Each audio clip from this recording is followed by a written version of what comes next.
오늘 우리에게 주신 하나님의 말씀 역대하 7장 1절부터 22절까지 말씀입니다. 역대하 7장 1절부터 22절까지의 말씀. 이제 봉독하겠습니다. 하나님의 말씀 경청하십시오. 솔로몬이 기도를 마치니 하늘에서 불이 내려와 번제물과 제물들을 살라버렸고 주님의 영광이 그 성전에 가득 찼다.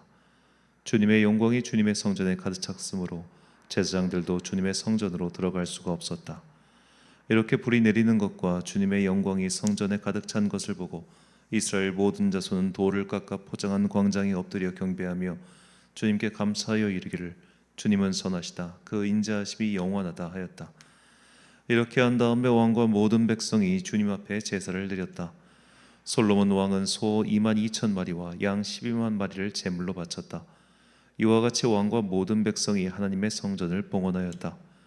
그때 제사장들은 직분에 따라 제각기 자기 자리에 섰고 레위 사람들도 주님을 찬양하는 악기를 잡고 섰다. 이 악기는 다윗 왕이 레위 사람들을 시켜 주님의 인자하심이 영원함을 감사하게 하려고 만든 것이었다. 제사장들이 레위 사람들 맞은편에 서서 나팔을 부는 동안에 온 이스라엘은 서서 있었다. 솔로몬은 자기가 만든 놋제단에 그 많은 번제물과 곡식제물과 기름기를 다 바칠 수가 없어서 주님의 성전 앞들 한가운데를 거룩하게 구별하고 거기에서 번제물과 화목제의 기름기를 드렸다. 그때 또 솔로몬은 이레 동안 절기를 지켰는데 하맛 오기에서부터 이집트 접경에 흐르는 강에까지 이르는 넓은 지역에 사는 대단히 큰 회중인 온 이스라엘이 그와 함께 모였다. 첫 이레 동안은 제단을 봉헌하고 했고 둘째 이레 동안은 절기를 지켰다. 그리고 여덟째 되는 날 마감 성회를 열었다. 왕이 백성들을 그들의 장막으로 돌려보낸 것은 일곱째 달 23일이었다. 백성은 주님께서 다윗과 솔로몬과 주님의 백성 이스라엘에게 내리신 은혜 때문에 진심으로 기뻐하며 흐뭇한 마음으로 돌아갔다. 솔로몬은 주님의 성전과 왕궁을 다 짓고 주님의 성전과 그 왕궁에 대하여 그가 마음속으로 하고자 한 모든 것을 성공적으로 다 이루었다. 그때 주님께서 밤에 솔로몬에게 나타나셔서 말씀하셨다. 내가 이제 내 기도를 듣고 이곳을 택하여 내가 제사를 받는 성전으로 삼았다. 들어라, 내가 하늘을 닫고 비를 내리지 아니하거나 메뚜기를 시켜 땅을 황폐하게 하거나 나의 백성 가운데 연병이 돌게 할 때에 내 이름을 일컫는 나의 백성이 스스로 겸손해져서 기도하며 나를 찾고 악한 길에서 떠나면 내가 하늘에서 듣고 그 죄를 용서하여 주며 그 땅을 다시 번영시켜 주겠다. 이제 이곳에서 드리는 기도를 내가 눈을 뜨고 살필 것이며 귀담아 듣겠다. 내가 이제 내 이름이 이 성전에 길이길이 머물게 하려고 이 성전을 선택하여 거룩하게 하였으니 내 눈길과 마음이 항상 이곳에 있을 것이다. 너는 내 앞에서 내 아버지 다윗처럼 살아라. 그래서 내가 내게 명한 것을 실천하고 내가 내게 준 율례와 규례를 지켜라. 그러면 내가 내 아버지 다윗에게 내 자손 가운데서 이스라엘을 다스릴 사람이 끊어지지 않게 하겠다고 언약한 대로 내 나라의 왕좌를 튼튼하게 해주겠다. 그러나 너희가 마음이 변하여 내가 너희에게 일러준 나의 율례와 계명을 버리고 다른 신들을 섬겨 숭배하면 비록 내가 이 땅을 너희에게 주었지만 내가 너희를 여기에서 뿌리째 뽑아버리고 비록 내가 내 이름을 위하여 이 성전을 거룩하게 구별하였지만 이 성전도 내가 버리겠다. 그러면 너희는 모든 민족 사이에서 한낱 속담거리가 되고 웃음거리가 되고 말 것이다. 이 성전이 지금은 존귀하지만 그때가 되면 이리로 지나가는 사람들마다 놀라서 어찌하여 주님께서 이 땅과 이 성전을 이렇게 되게 하셨을까 하고 탄식할 것이다. 그러면서 그들은 이스라엘 백성이 자기들을 이집트 땅으로부터 이끌어내신 주 자기 조상의 하나님을 버리고 다른 신들에게 미혹되어 그 신들에게 절하며 그 신들을 섬겼으므로 주님께서 이 온갖 재앙을 내리셨다고 말할 것이다. 아멘. 교회의 필요 충분 조건이란 제목으로 하나님의 말씀 선포하겠습니다. 자, 오늘 설교 제목인 필요 충분 조건이란 이 수학과 논리학의 용어입니다. 무언가 명제가 성립하기 위한 필요 조건, 그리고 명제가 성립하기 위한 충분 조건, 그리고 이것 두 개를 모두 합친 필요 충분 조건 등이 있다. 중학교 수학에서 나왔던 개념으로 제가 기억하고 있는데 이게 수학의 도식을 사용하면 되게 이해가 쉽습니다만 말로 설명하려니까 되게 어렵더라고요. 그래서 이런 예를 한번 들어보겠습니다. 예를 들어 운전면허증은 택시를 운전하기 위한 필요 조건이죠. 하지만 운전면허증은 충분 조건이 아닙니다. 택시 면허증이 따로 필요하기 때문이죠. 그러니까 택시를 운전하기 위해서는 결국 운전면허증과 택시 면허증 두 개가 다 필요한데, 운전면허증은 필요 조건 중 하나이며 그러나 운전면허증만으로는 충분한 조건이 안 된다는 뜻이죠. 자, 이 논리학의 용어를 오늘 성전에 대입해서 그리고 교회로 생각해 보고자 합니다. 오늘 본문은 솔로몬이 성전 봉헌과 자신의 왕궁을 건설하기 마친 뒤에 하나님께서 솔로몬의 꿈에 다시 나타나셔서 그 하신 말씀을 전하고 있습니다. 이것을 교회가 성립하기 위한 조건과 성전 건축을 연결해 보려고 합니다. 이렇게 말할 수 있을 것 같아요. 자, 성전은 교회가 성립하기 위한 필요 조건입니다. 왜냐하면 성전이 있어야 일단 교회라는 공동체로 모일 수 있기 때문이죠. 하지만 성전은 교회가 성립하기 위한 충분 조건은 아닙니다. 건물과 더불어서 성도가 있어야 하기 때문이죠. 자, 솔로몬은 성전을 만들었습니다. 그런데 하나님께서 꿈에 나타나셔서 네가 이렇게 훌륭한 건물을 지었으니 모든 것이 다 갖추어졌고 모든 것이 다 충분하다 이렇게 말씀하시지 않으셨죠. 본문 17절과 18절 말씀입니다.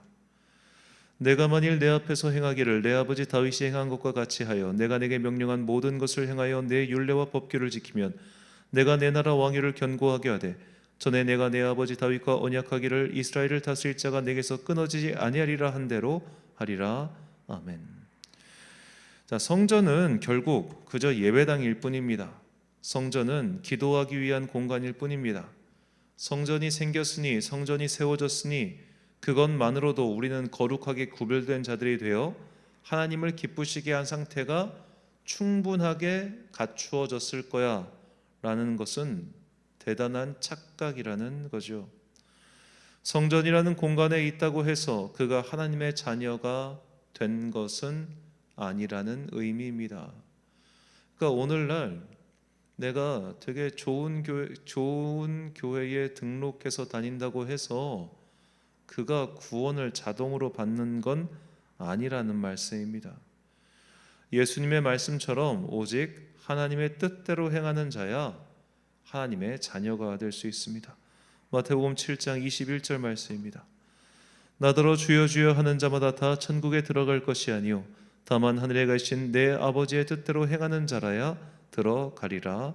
아멘.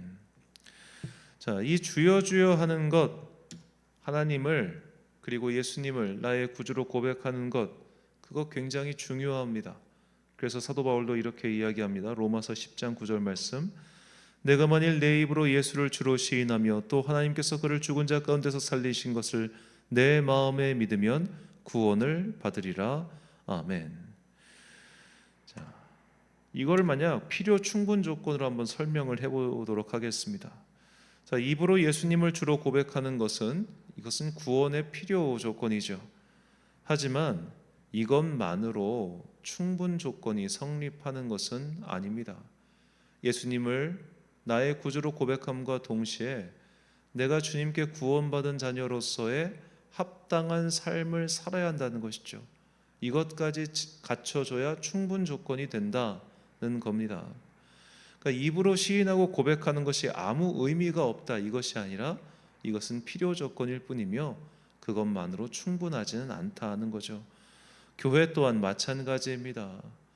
건물만 멀쩡히 갖추어졌다고 해서 교회가 아니죠. 만약 건물의 멀쩡함이나 그 소지 여부가 구원을 결정하는 기준이 된다면 이단들이 지은 그 많은 건물들을 보면 어떤 생각이 드십니까?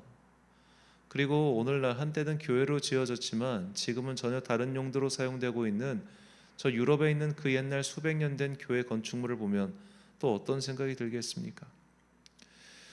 성전이란 예배를 드리기 위한 또 기도를 하기 위한 별도의 공간일 뿐 그것 자체가 구원의 보증수표가 되는 것은 결코 아니지요.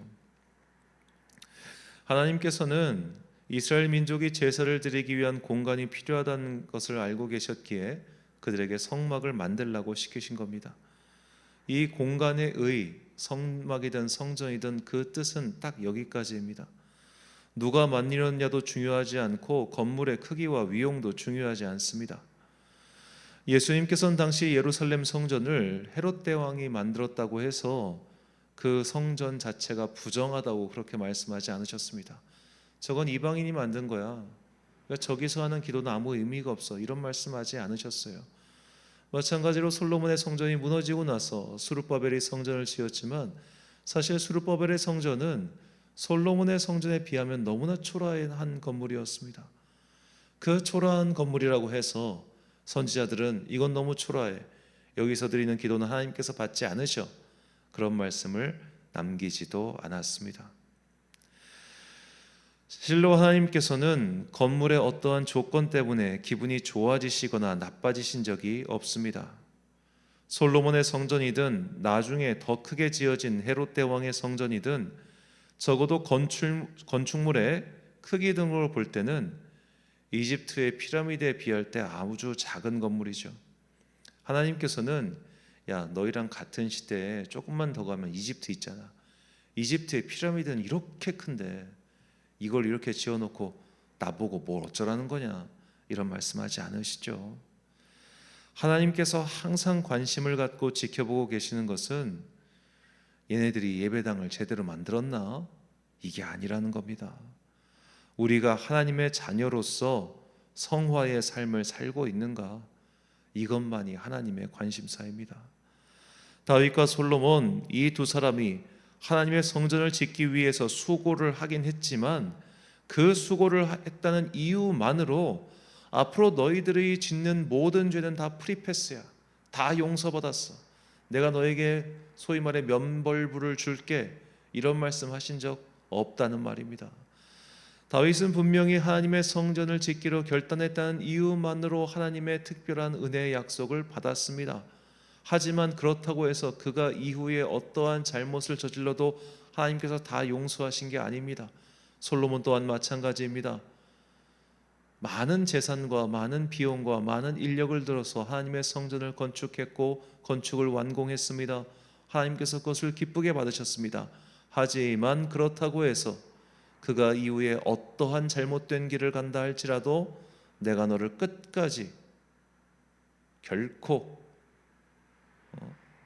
용서하지 않을 수가 없게 하겠다, 이런 약속은 하지 않으셨다는 거죠. 성전은 그저 예배를 드리는 공간일 뿐, 그 성전이 있다 하여 우리가 자동적으로 거룩한 백성, 구원받은 자들이 되는 것은 아니라는 겁니다. 그래서 미가 선지자는 분명히 하나님의 뜻을 다음과 같이 선포했습니다. 미가 6장 7절과 8절 말씀입니다. 여호와께서 천천의 수장이나 만만의 강물 같은 기름을 기뻐하실까? 내 허물을 위하여 내 맏아들을 내 영혼의 죄로 말미암아 내 몸의 열매를 드릴까? 사람아, 주께서 선한 것이 무엇임을 내게 보이셨나니 여호와께서 내게 구하시는 것은 오직 정의를 행하며 인자를 사랑하며 겸손하게 내 하나님과 함께 행하는 것이 아니냐. 아멘. 사랑하는 천안광성교회 성도 여러분, 그리고 이 새벽을 함께 깨우고 계신 귀한 주님의 자녀 여러분, 교회를 구성하는 외적 조건들이 해결되었다고 해서 그것으로 만족해서는 안 됩니다. 예배당은 그저 예배당일 뿐입니다. 수천억 원의 돈을 들였어도 그곳에 모이는 이들이 속으로는 하나님을 부정하며 죄와 악의 길을 가는 자들이라면 그 건물은 그저 사람들의 집합소일 뿐 교회가 될 수 없습니다.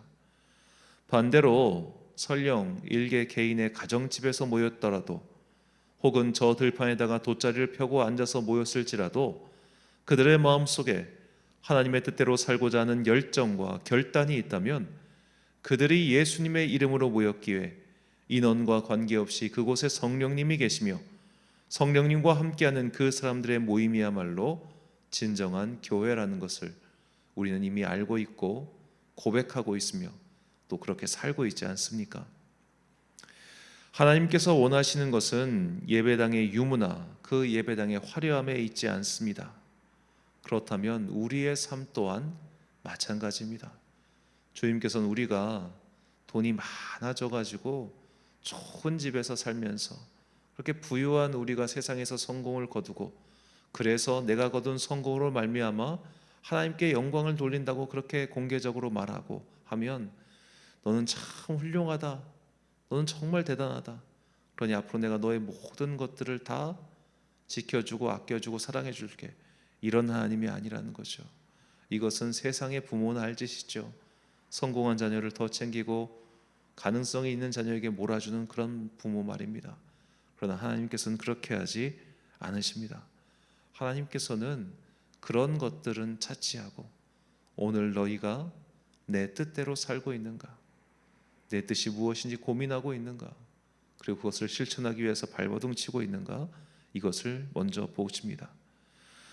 주님께서 원하시는 종으로서, 또한 하나님의 자녀로서 올바른 삶이 무엇인지 먼저 고민하고, 그리고 그것을 따라 행동하는 거룩한 그리스도의 제자들이 되시길 예수님의 이름으로 축원합니다. 기도하겠습니다.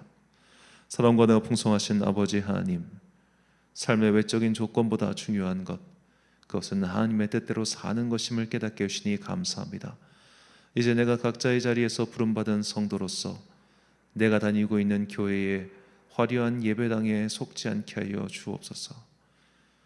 그곳에 만약 하나님의 사람들이 없으면 그것은 그저 무너질 또 다른 건물에 불과한다는 것을 잊지 않게 하시고, 내가 어떤 교회에 다니느냐가 중요한 게 아니라 내가 오늘 하나님의 자녀로서 하나님의 뜻을 실행하고 살고 있느냐, 이것이 중요함을 잊지 않고 거룩한 삶으로, 구별된 삶으로 주님을 기쁘시게 하는 그리스도의 제자들 되게 하여 주옵소서.